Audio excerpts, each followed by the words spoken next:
Today is February the 2nd, 2013, and I'm going to document something here today that some of you already know, some of you will like, and some may disagree on, but I'll just do the data. This is a beautiful, fairly new Fender Twin Reverb. Right there it is. In great shape. Got 4 new 6L6s. It had a bad 12A T7 over here. That was the initial problem. But I wanted to measure the cathode current. So what I did is here's 2 of the 6L6s. There's the other 2. What I did is I put, let me get something metallic here.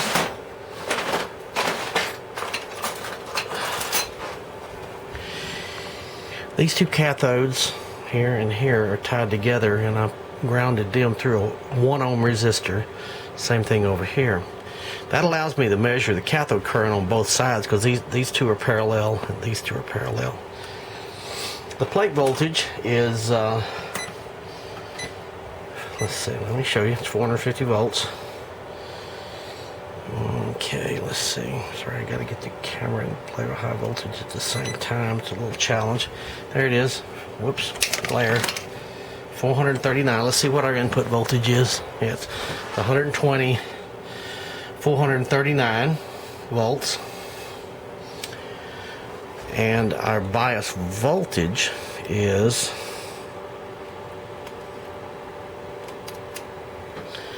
about minus 44 at the moment. Our bias adjustment is right there. This part right here. But I want to show you something. If I put my meter across the cathode resistor, now what I'm measuring is millivolts across 1 ohm, so that translates to milliamps. That's 103 milliamps for 2 tubes. That's pretty high. That would be it'd be half of that. It'd be 50 milliamps per tube, and if you multiply 50 times the 440, we would get, let's say, 440 volts, 440, and 0.05. That would be 22 watts of static dissipation per 6L6. Maximum is 30 divide 73%. Well, that's a little high, but it'll work. Now, here's what we get. Let's watch our distortion as we drive this thing hard.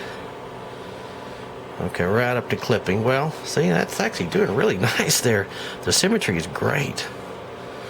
But it needed that 12AX7. That was the initial problem, so I'm just going a little further here. Symmetry is good. Clipping is symmetrical. Let's run this thing up to about 10% THD.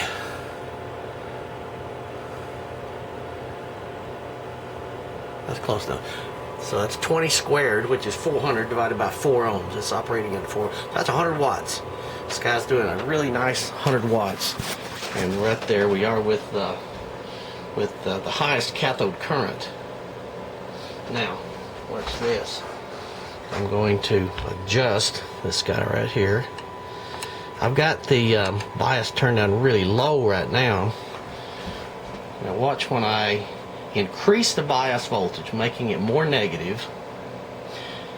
Watch what happens. I'm going to just go to the other extreme so you can see it.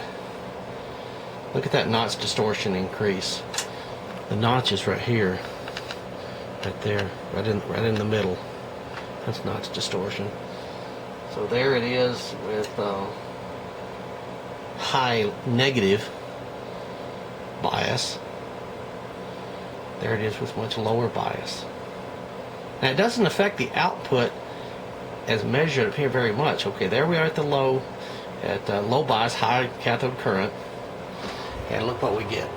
We got about 10% distortion at 20 volts. I'm going to go to the other extreme. There's the other extreme. Doesn't change much, does it? Not as measured in THD and output. There's the other extreme again. There's high current which is a lower bias voltage, less negative. There's a very high negative bias voltage. So it's about the same. So we've got lots of notch distortion there, and a whole lot less there. So I'm going to set it up in the end not to drive it quite so hard. Let's stop driving it and look back over here. See, there we are. This millivolts translates to milliamps across a 1 ohm resistor. So we got 100 milliamps, 50 milliamps per tube there. And I have played with the tubes to balance them. So I got the same thing on the other side. See, there's the other side. Pretty well balanced. Can't complain about that. But say I wanted to set them at 40 milliamps per, then I would set this for 80, which would be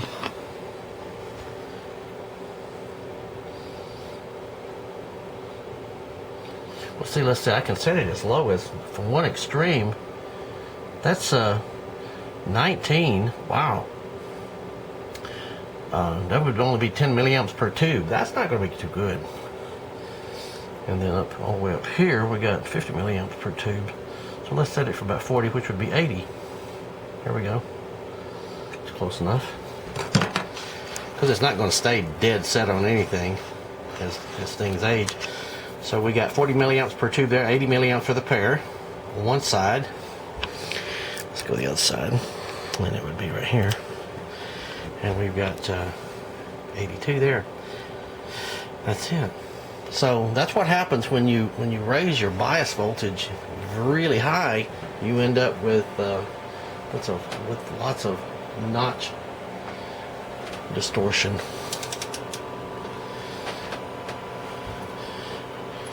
We're driving it just a little bit, but actually it's doing a really nice job. No clipping at all. Distortion is down below 3%. It's 17.6 squared divided by 4. It's operating into a 4 ohm load. So there is some comparisons of plate voltage, bias voltage, cathode current, and notch distortion.